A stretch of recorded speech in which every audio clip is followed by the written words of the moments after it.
The fluorescent lights in conference room Delta buzzed like angry wasps above my head as I sat in the corner, watching 12 high-ranking officers debate my fate.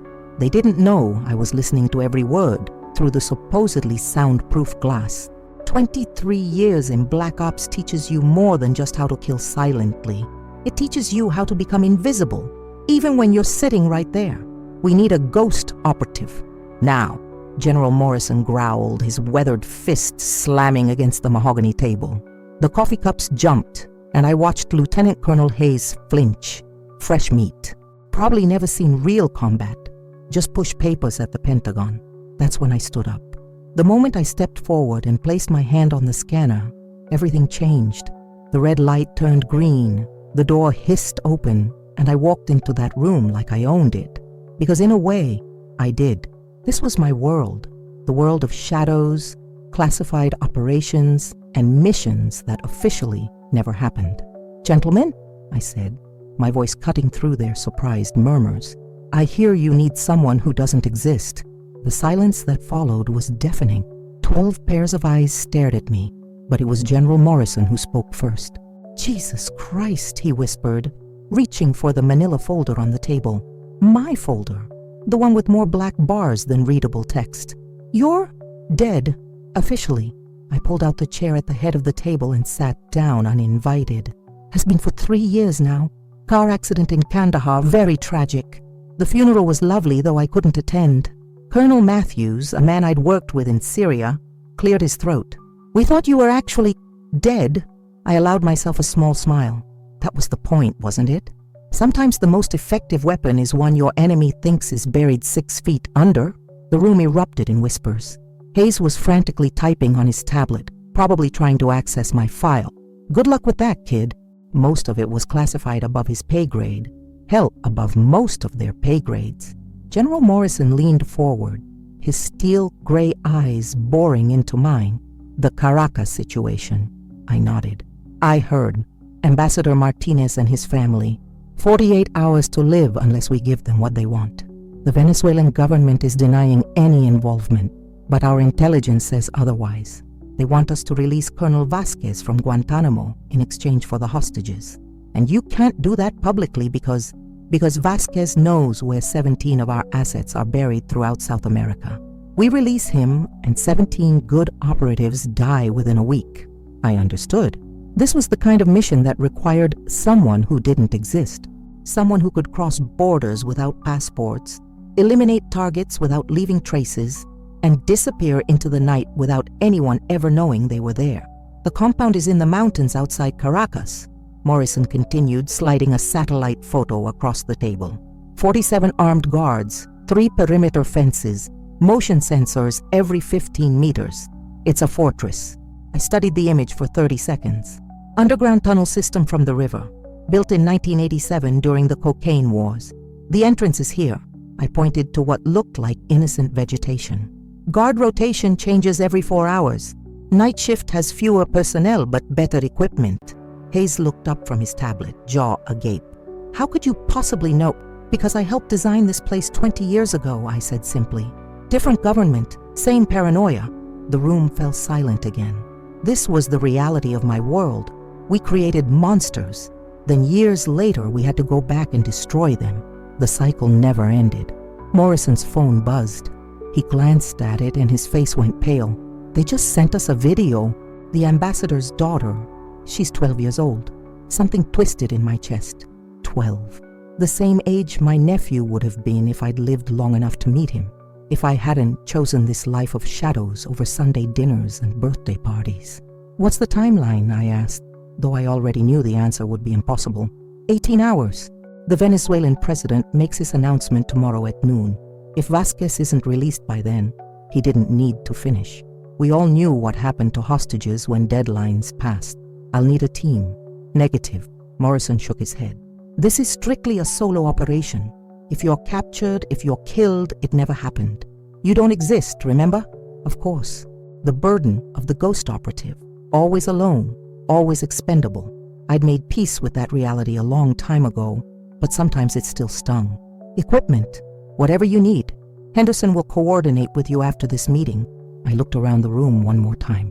12 faces staring back at me with a mixture of hope, fear, and something else. Relief. Relief that they didn't have to be the one walking into that fortress. Relief that someone else would carry the weight of those lives on their shoulders. As I stood to leave, Morrison called out, "Why did you come back? You were free, officially dead. You could have disappeared forever." I paused at the door, my hand on the handle. For a moment I thought about telling him the truth, that ghosts don't get to rest, that some of us are bound to this world by the weight of our sins. Instead, I gave him the answer he needed to hear, because sometimes the dead are the only ones who can save the living. The door closed behind me with a soft click, and I was alone again in the hallway. Just me and the mission ahead. Just like always, the safe house in Arlington looked like any other suburban home. White picket fence, trimmed hedges, and a mailbox that read Johnson. But the basement held enough firepower to level a city block, and the man sitting across from me had killed more people than cancer. "Coffee?" Henderson asked, pouring himself a cup from a machine that probably cost more than most people's cars. Everything about him screamed government bureaucrat. Cheap suit, forgettable face, the kind of man who could disappear in a crowd of 3, which made him perfect for his job. "Black," I replied, though I wouldn't drink it. Rule number 1 of staying alive: never consume anything you didn't prepare yourself. Old habits. Henderson slid a thick manila envelope across the steel table. Updated intelligence on the compound, guard schedules, weapon inventories, structural blueprints from 1987, and the renovations in 2003. I flipped through the photos. The place had changed since I'd last seen it. More cameras, better lighting, and motion sensors on the tunnel entrance. That's new. Added last month. Your intel was correct, but they've been upgrading security. Almost like they knew someone might come calling. Almost like they knew. Or maybe they did know. In this business, paranoia wasn't a disorder. It was a survival mechanism. What about extraction? Henderson's smile was razor thin. That's the beauty of being dead, isn't it? No extraction necessary. You either complete the mission and disappear, or I disappear permanently. I closed the folder. Understood. The equipment you requested is downstairs. Take whatever you need, but remember, nothing traceable back to Uncle Sam. I know the drill. The basement was a ghost operative's paradise. Weapons from every major manufacturer, surveillance equipment that didn't officially exist, and enough plastic explosives to redecorate half of Caracas. I selected my tools carefully. A modified Sig Sauer P226 with a custom suppressor, ceramic body armor that wouldn't show up on metal detectors, and a comm device smaller than a hearing aid. But it was the photograph Henderson handed me that made my blood run cold. "The ambassador's family," he said quietly. Ambassador Martinez, his wife Elena, and their daughter Sophia. Sophia, 12 years old with pigtails and a gap-toothed smile, wearing a soccer jersey for the DC United. She looks so much like she plays midfielder for her school team, Henderson continued, either oblivious to my reaction or choosing to ignore it. Honor roll student, wants to be a veterinarian when she grows up. I set the photo down before my hands could shake.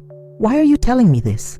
"Because targets are easier to eliminate than people, but people are easier to save." He was right, of course. I'd learned that lesson the hard way in Fallujah, when a target turned out to be a father of 3 who'd been in the wrong place at the wrong time. Some mistakes follow you forever, even into death. "The flight to Colombia leaves in 6 hours, Henderson said. "From there you'll cross the border on foot. We have assets in place to get you within 20 miles of the compound. And after that you're on your own, just like always. Just like always. The story of my life, or my death, depending on how you looked at it." I spent the next 4 hours in the basement, field stripping weapons and running scenarios in my head. Every mission had at least a dozen ways to go wrong, and this one had 2 dozen. But that little girl's smile kept flashing behind my eyelids, and I knew I'd walk into hell itself if it meant getting her home safely. The drive to Dulles was silent. Henderson knew better than to make small talk with a dead man, and I was already shifting into operational mode. By the time we reached the private terminal, I wasn't Marcus Chen anymore. I was a ghost, a shadow, a weapon with a singular purpose. "One more thing," Henderson said as I shouldered my gear bag. The Venezuelan colonel they want released, Vasquez. You knew him, didn't you? I paused at the aircraft steps. Eduardo Vasquez. We'd worked together in Guatemala back in '98. He'd saved my life during an ambush in the jungle, and I'd returned the favor 3 months later in Tegucigalpa. Good soldier. Better man. The kind of person this business chewed up and spat out. We worked together once, I said finally. And now? Now he's a liability, and I'm the solution.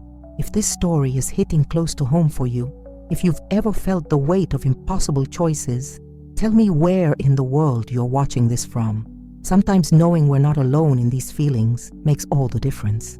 The Gulf Stream lifted off into the night sky, carrying me toward a mission that would either end with 4 people going home safely or with nobody going home at all. Through the small window, I watched the lights of Washington fade below us, and I wondered if this would be the last time I'd see American soil. In 18 hours, a 12-year-old girl would either be reunited with her soccer team or become another casualty of a war most people didn't even know was being fought. The weight of that responsibility settled into my chest like a familiar ache. I closed my eyes and tried to sleep, but Sophia's gap-toothed smile kept me awake. Some ghosts carry chains. Others carry photographs of little girls who just want to grow up and help animals. The Colombian jungle at 3 a.m. was a symphony of death. Every rustle could be a predator. Every shadow could hide an enemy. And every step forward brought me closer to a compound where 3 innocent lives hung by a thread. I'd been moving through this green hell for 6 hours, following GPS coordinates that would lead me to the Venezuelan border, and to a mission that defied every tactical manual ever written. My contact, a weathered smuggler named Carlos, had dropped me at the edge of the rainforest with nothing but a nod and a warning. The dead shouldn't walk these paths, amigo. Even the ghosts here have ghosts. He wasn't wrong. This stretch of jungle had seen more violence in the past decade than most war zones. Drug cartels, government forces, paramilitary groups, they all left their mark in unmarked graves and burned villages. But tonight, it was just me and the mission. The border crossing came at dawn. Met no guards, no fences, just an invisible line on a map that separated 2 countries with too many secrets. I crossed into Venezuela as the sun painted the sky blood red, a fitting omen for what lay ahead. The abandoned mining town of San Miguel served as my staging area. Once home to 5,000 souls seeking their fortune in gold, now it housed only scorpions and memories. I made camp in what used to be the church, its steeple now home to vultures that watched me with curious black eyes. From here, I could see the compound 10 miles away, perched on a hillside like a concrete tumor. Through my binoculars, I counted the guards Henderson had mentioned. 47, just as intelligence reported. But numbers never told the whole story. Body language did. These weren't local thugs or cartel muscle. The way they moved, the way they held their weapons, the disciplined rotation patterns, these were soldiers. Professional, well-trained, and probably veterans of Venezuela's special forces. This wasn't going to be a simple snatch and grab. I spent the day observing, mapping patrol routes, identifying weak points. The tunnel entrance I had mentioned was still there, hidden beneath a tangle of vines and 3 decades of neglect. But Henderson had been right. New motion sensors gleamed like metal spiders in the filtered sunlight. As afternoon faded to evening, my comm device crackled to life. Package status? Henderson's voice was distorted by encryption, but I could hear the tension. Confirmed. 3 packages, 2nd floor, east wing. Heavy security, professional grade. Timeline update, deadline moved up. 10 hours remaining. My blood went cold. 10 hours. They'd changed the rules mid-game, which meant either something had gone wrong in Washington or the Venezuelans were getting nervous. Understood. Initiating final approach at 2300 hours. Copy that. And Ghost? Yeah? Bring them home. The line went dead, leaving me alone with the weight of those words. Bring them home. As if it were that simple. As if walking into a fortress full of trained killers and walking out with 3 hostages was just another day at the office. But maybe, for someone like me, it was. The night approach began at exactly 2300 hours. I'd painted my face with mud and charcoal, dulling any shine that might catch a guard's eye. The ceramic body armor felt like a second skin, and the modified P226 rode comfortably in its shoulder holster. The motion sensors were good, but they weren't perfect. Like all electronic systems, they had blind spots, narrow corridors where the coverage overlapped just enough to create gaps. I found one near the old mining equipment, a rusty conveyor belt that cast jagged shadows in the moonlight. 30 minutes of patient movement brought me to the tunnel entrance. The lock was new, electronic, but the hinges were old steel that had been painted over dozens of times. 3 minutes with a ceramic blade, and the hinges gave way with whispers instead of screams. The tunnel was exactly as I remembered it, narrow, damp, and leading straight into the belly of the beast. Every 50 feet, I paused to listen. Voices carried differently underground, and the wrong footstep could echo for hundreds of yards. At the tunnel's end, I found myself in the compound's basement, storage rooms full of supplies, weapons, and enough ammunition to fight a small war. But no guards. They felt safe behind their perimeter defenses, never imagining that their fortress had been built on top of its own weakness. The stairwell to the second floor was carpeted, muffling my footsteps. At the landing, I heard the first voice, Spanish, heavily accented, discussing soccer scores. 2 guards, probably at the end of a long shift, minds wandering to anything but their duties. The hallway stretched before me like a gauntlet. 6 doors, motion-activated lights, and at least 4 guards between me and the hostages. In the distance, I could hear a television playing some Venezuelan soap opera. The dramatic music punctuated by occasional laughter. That's when I heard it, a sound that made my heart skip a beat. Sobbing, quiet, desperate, coming from the room at the end of the hall.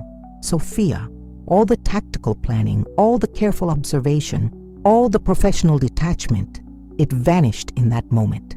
That little girl was crying, probably terrified, maybe hurt, and every second I spent creeping through shadows was another second of her nightmare. I checked my watch. 8 hours until deadline. 8 hours to get 3 people out of a fortress and somehow disappear before the Venezuelan military turned this entire mountain into a crater. Have you ever been in a situation where time seemed to move differently, where every second felt like an hour? If you're watching this from somewhere in the world where you know that feeling, drop a comment and let me know where you are. Sometimes the hardest battles are the ones we fight against time itself. The first guard dropped silently, my arm around his throat, cutting off both air and sound. In this business, you learn that violence can be merciful, a few seconds of unconsciousness versus a lifetime of guilt for both sides. I dragged his body into a supply closet and continued down the hallway, each step bringing me closer to that heartbreaking sound of Sophia's crying. The second guard was scrolling through his phone, earbuds in, completely oblivious to the world around him. Amateur hour. I relieved him of consciousness and his key card in one fluid motion. Room 204. According to the intelligence, this was where they were holding the family. I pressed my ear to the door and heard 3 distinct breathing patterns. 2 adults trying to stay calm, and 1 child fighting back tears. The electronic lock disengaged with a soft click. "Don't move," I whispered in Spanish as I slipped inside. "I'm here to take you home." Ambassador Martinez looked up from where he sat on a narrow cot, his arm around his wife Elena. Both were disheveled but appeared unharmed. Sophia was curled in the corner, still wearing that DC United jersey, now stained with tears and 3 days of captivity. "Who are you?" Martinez whispered. "Someone who doesn't exist," I replied, already moving to the window to check the courtyard below. 2 guards patrolling, automatic weapons casual in their hands. "We have 7 hours to get you out of the country. Are any of you hurt?" "Sophia has asthma," Elena said, her voice hoarse. "They took her inhaler." Of course they did, because nothing in this business was ever simple. "We'll manage," I said, though my mind was already recalculating escape routes. An asthmatic 12-year-old would slow us down, but we'd make it work. We had to. I handed Martinez a small pistol, a .22 that would barely slow down an attacker, But sometimes the illusion of power was more important than actual firepower. Stay behind me, follow my signals, and whatever happens, keep moving. The hallway was still clear, but I could hear voices from the main floor, shift change starting early. That gave us maybe 10 minutes before someone discovered the unconscious guards. We moved like shadows through the corridor, Sophia's small hand gripping the back of my tactical vest. Every few steps, I'd pause to listen, to feel the rhythm of the building around us. This compound breathed like a living thing, and I'd learned to read its moods. The stairwell to the basement was our salvation, until it wasn't. Footsteps, coming up from below. At least 3 men, talking in low voices about someone named Vasquez. They knew about the prisoner exchange, which meant they also knew this deadline wasn't negotiable. I motioned for the family to press against the wall and drew my weapon. The first man who rounded the corner walked into a nightmare he never saw coming. The second managed to reach for his radio before I put him down. The third got lucky. His shot went wide, but the sound echoed through the stairwell like thunder. Compromised, I whispered into my comm. Initiating emergency extraction. Copy that, Ghost. You're on your own now. On my own. The story of my career and probably my death. Alarms began wailing throughout the compound. Emergency lights bathed everything in hellish red, and I could hear boots pounding on floors above us. The entire place was waking up, and we were trapped in its belly. The tunnel, I told Martinez. Move! We ran through the basement corridors, Sophia's breathing already becoming labored from the exertion and stress. Behind us, I could hear shouts in Spanish. Search teams organizing, exits being sealed. They were professionals, and they were doing exactly what I would have done in their position. The tunnel entrance was just ahead when Sophia collapsed. I can't breathe, she gasped, her lips already turning blue. Elena knelt beside her daughter, panic in her eyes. She needs her inhaler. She needs to get out of here, I said, scooping Sophia into my arms. Hold on, little fighter, we're going home. The tunnel was our lifeline, but it was also a trap. If they found the entrance while we were inside, we'd be buried alive. I carried Sophia while Martinez and Elena followed, their hands on my shoulders to navigate the pitch-black passage. Halfway through, my comm crackled one last time. Ghost, this is Henderson. Venezuelan military is mobilizing. You have 2 hours before they lock down the entire region. 2 hours, 50 miles of jungle, and a little girl who couldn't breathe. We emerged from the tunnel into the pre-dawn darkness, and I immediately heard the helicopters. 3 of them, searchlights sweeping the mountainside like angry eyes. But they were searching the wrong places. They expected us to go downhill toward the roads and civilization. Instead, I led the family uphill toward the mining town and the extraction point I'd arranged with Carlos. It was counterintuitive, which made it perfect. Sophia's breathing was getting worse. Every 100 yards we had to stop while she fought for air. Elena was crying now, and Martinez kept looking back toward the compound where more lights were appearing every minute.